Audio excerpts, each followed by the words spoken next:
In 2025, for the first time, my wife and I are going to bring in over $1 million from our relatively small portfolio of really low-cost or budget-friendly short-term rentals. Now, obviously, that's gross income, so you have to take the expenses out of that. But because these are such low-cost properties, after you take the expenses out, there's still really great cash flow. There's still a lot of net income left over that we can actually live off of. And at the same time, these properties are actually increasing in value.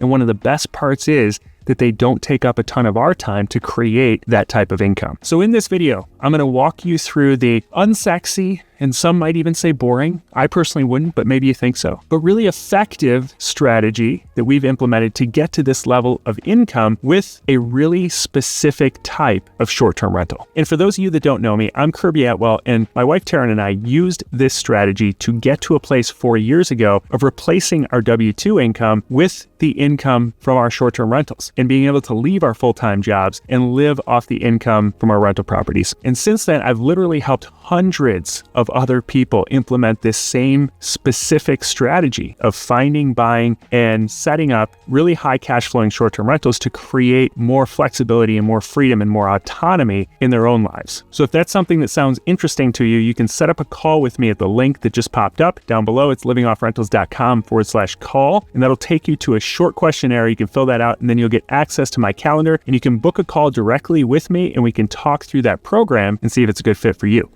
All right, so in order for me to best explain this, I want you to first forget that we're talking about real estate at all, because as an investor, you're really just an allocator of capital. You want to allocate the capital that you have available to give you the highest return possible. So you should really never fall in love with the investment itself. You should fall in love with the outcome or the return that that type of investment can give you. And that's why I like these low-cost short-term rentals so much, is because they can kick off consistent ROI that's higher than any other investment that I've seen inside of real estate or outside, and do it consistently and also do it in a relatively safe way. You know, they protect the downside, or there's the risk factors are actually pretty limited with this type of short-term rental. So instead of thinking about these as real estate, instead we're going to think about them as containers, right? Because you can invest in anything. So you're just going to buy a container that's going to give you the type of return that you're looking for. For this container, you're going to pay for this 25%, that's your cost, and then the bank is going to pay for the other 75%. They're going to cover the cost of that. And pretty much anyone can get this covered with a DSCR loan, which is readily available. As long as the property cash flows, you can get a loan for 75%.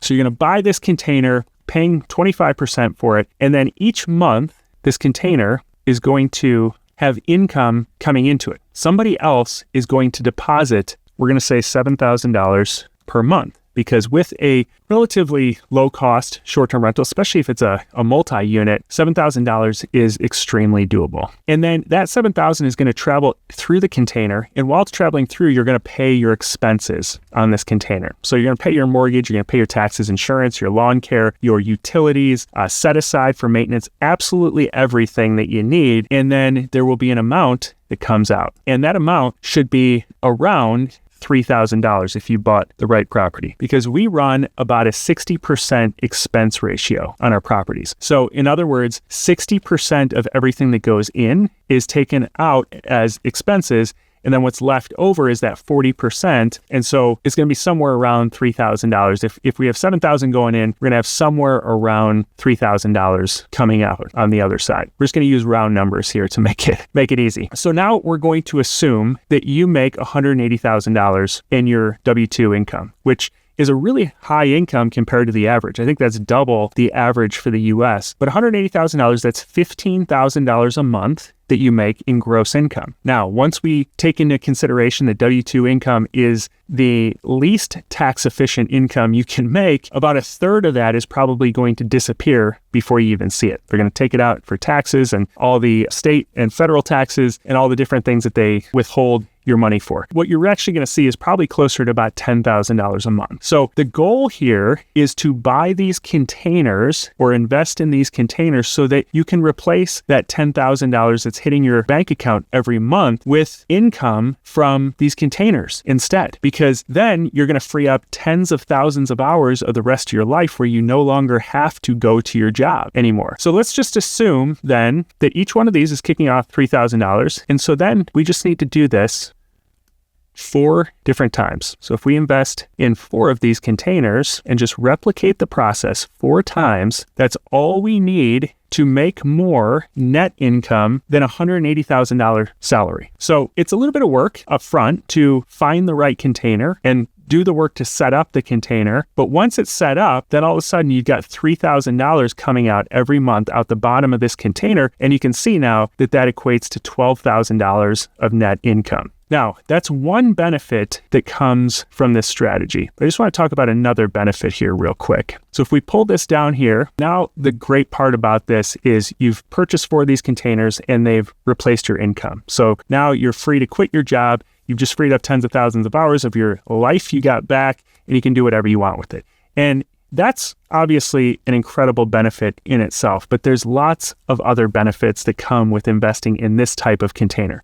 So first off, let's talk about the cost of this container. So let's just say that this container is a $300,000 container, right? The property that you're buying is a $300,000 property. And what I recommend is to invest based on the 1% net rule. If you're going to pay $300,000, it should kick off $3,000 net after all your expenses. So $7,000 is going in, all your expenses are coming out, $4,000 or so of expenses, and you've got $3,000 left over. So if that's the case, then this portion is $225,000 that the bank is giving you, and this is $75,000. But the greatest part, in addition to this income, is that every month this line is actually coming down, right? It's coming down because this $7,000 is going in and we're paying all our expenses, and part of those expenses are principal pay down. So somebody else is paying off the bank. So this line is going down, and every month the property is actually appreciating in value because real estate over time appreciates. You know, it might not be every month it's the same amount, but over the long term, it's appreciating. So this line's going up, this line's coming down. And so over 5 years, maybe this property goes from $300,000, worth $300,000 to $375,000. That's a very real scenario. That's not like, super high appreciation. That's pretty much what we've seen pretty consistently. So if that's the case, what that looks like then in our container is that line's gone and that line's gone. We're going to need to delete a little more of that too. And instead, this line's down here now, and this line is somewhere up here, right? And let's color that back in green so you know what it is there. So this is your portion now over 5 years, and this is the bank's portion, right? So it's appreciated $75,000, and maybe we've paid off, say, $25,000. So what does that look like? Let's just draw this here real quick. So this portion, and then there's this portion. So now after 5 years, you've got a container where your portion of the container now went from $75,000, it increased in value $75,000, right? And then you also paid off $25,000 of the bank's portion. So you went from 75 to 150 plus another 25 in equity. So that's $175K is now your portion. And then down here, the bank went from $225 that was owed to them to $200K. So in a 5-year period, you just made $100,000 on your investment of $75,000, while at the same time, every single month, this thing has paid you $3,000. And if you've done this 4 times over, it's paid you $12,000, and you've made $400,000. Now, the other great thing about this is, like we talked about, with the $180,000 salary, that's $15,000 per month gross that you'd bring in with your W-2 income, but you'd only keep about $10,000 of that because it's taxed at such a high rate. Well, the government says, if you buy these containers, we want to incentivize you to buy these containers. And so we're going to treat them like a piece of equipment. So we're going to pretend that these containers wear out over time. And because they wear out at the end of every year, we're going to let you write off a small portion of these containers. Sometimes you can work it out to where you can write off a pretty big portion of the container, but we'll just say a small portion of the container. So that means that they'll let you offset this income, this $3,000, against the portion that you're writing off of what the value of the container is. So in other words, at the end of the year, when you're filing your taxes, you don't have very many taxes to pay at all, if any. So most likely you're probably going to keep all the income that comes out at the bottom, and you're not going to owe taxes on this $3,000 because the government is letting you write off this imaginary value, even though, as we've talked about, this arrow indicates it's going up in value constantly. But on for tax purposes, they're pretending that it's actually going down in value as an incentive to get you to buy more real estate. So these are some of the different ways that you get to a place of financial freedom, but also at the same time, you're creating significant wealth long term. And this is why so many wealthy people say they made their money through real estate, is because not only can it get you to a place of freedom, it can also get you to a place of creating significant wealth. Because if this is after 5 years, you can imagine if you just keep doing that 10 years, 20 years, 30 years down the road, this is totally eliminated. You've got a property now that's gone up in value, maybe double. So now it's $600,000 and you own all of that. And if you've done it multiple times, you can see how that makes lots of people millionaires. So you can see just how powerful this strategy is, but unfortunately there's so many people that I talk to who are so reluctant to pursue this strategy compared to stocks and mutual funds and cryptocurrency because they're afraid of what it's going to take to care for these properties and manage them and take care of them going forward, and they feel like it's going to be all consuming. And the interesting thing is that actually all you're doing is setting up conditions so that these properties can actually run pretty self-sustained going forward. Now, I know that sounds very far-fetched, and if you're setting up your first one, it feels like a lot of work, but you can get to a point where you have a system in place to where they run very smoothly with relatively low lift. And this really aligns with nature. So this is going to be an interesting metaphor here, but I live on a farm and we have bees, we have beehives, we grow fruit, we have chickens. So we have about 50 chickens outside that lay eggs. We have a mushroom field where we grow mushrooms. We grow hay. We have a big garden. So we've got all these different things. And I'm actually just the facilitator. And this may sound like there's a lot going on. Like, how are you running a business, have 3 young kids, and you've got all these different things on the farm going on. But really what we're doing is we're setting up the conditions for each of these things to grow and provide us with what we're looking for. And I've seen so many parallels between what we do on the farm and a really sound short-term rental business. So ironically, Rob Abasolo, who is the former host of the Bigger Pockets podcast. He also has a Rob Built YouTube channel, very popular channel. He's a really popular short-term rental coach and expert. He just came out with a video that said he's selling off the vast majority of his Airbnbs, his short-term rentals. And he explains that it's because initially he wanted to own properties in all these different places that he wanted to live. Right? And I hear this a lot from people who want to get into short-term rentals. I want to buy a vacation rental everywhere I want to live. He said he imagined that every month he would travel to another one of his properties and live there for a month and then travel on to the next one. He said the reality of it is he's actually never visited most of his properties, and instead he's had to build 20 different teams in all these different locations, teams of cleaners, teams of handyman, contractors, understand the regulations and rules there and all the bureaucracy and all the hoops to jump through, which are different in every different location.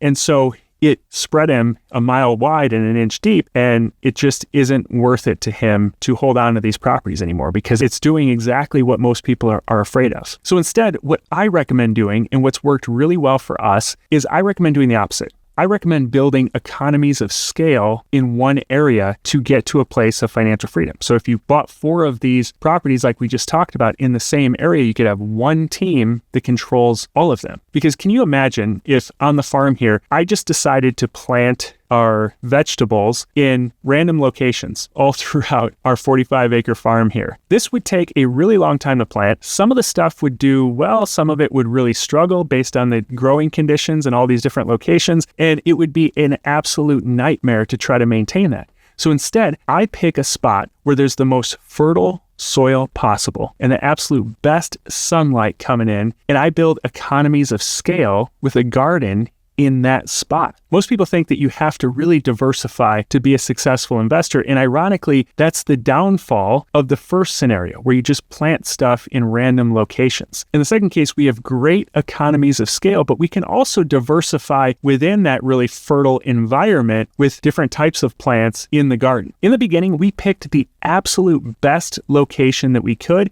and then we put blinders on. We picked the area that's going to deliver extremely high cash flow because it's a a relatively affordable area with high nightly rates and occupancy, but yet at the same time, it's an area that we're excited about long-term. It's heading in the right direction. So in other words, we picked really fertile soil and we built economies of scale, but we're also able to diversify within that area with the type of properties we're investing in and the area of town, and we could figure out what works the best and then consistently replicate that. And just like I wouldn't take a plant that thrives in Miami, Florida, and try to plant it in my garden in Indiana, I'm not going to try to replicate these short-term rentals that do really well in these mainstream areas in my area in Indiana where I invest, because it's a totally different type of ideal traveler. And so you want to replicate or create the type of experience that's perfect for the ideal traveler in that specific location. So everybody wants the quick fix these days. They want the pill that's going to solve their health issue or make them drop a ton of weight overnight, or they want the investment that's going to make them get rich quick. But I've just seen more and more, the longer I've been an investor or just somebody who's really focused on personal development, the more in line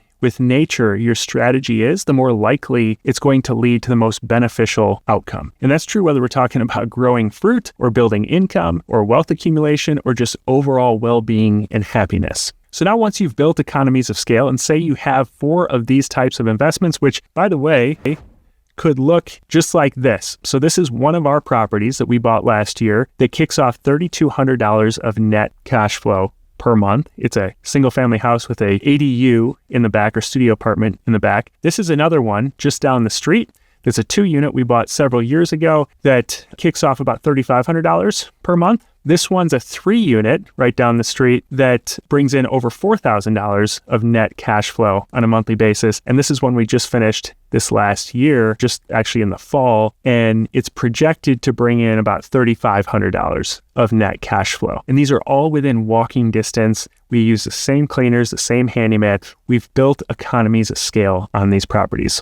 So once you've set all these up, you've created the conditions for the assets to consistently pay you over time. You should have a good system in place to where these are just going to consistently bring you in income. And that's when it makes sense to move to a new market. So just like we didn't set up mushrooms, we didn't set up, chickens and bees and all our fruits and vegetables all at the same time, but we're able to manage all of those fairly simple now, just like we're able to manage our real estate portfolio, because we set up one at a time and we set up a system around that to where it's a really low lift, and we put the conditions in place for that thing to thrive, and then we moved on to the next thing. And we did the same thing there, we moved on to the next thing. And that's the smart way to scale, whether you're talking about building up a farm or a homestead, or you're talking about building up a really profitable, low-cost, short-term rental business. So again, if you want to work with me through the process of finding, buying, and setting up some of these really high cash flowing short-term rentals, you can set up a call with me at the link that just popped up. It's livingoffrentals.com/call. I'd love to talk to you. I know everyone's super busy, so I don't take it lightly that you took time out of your schedule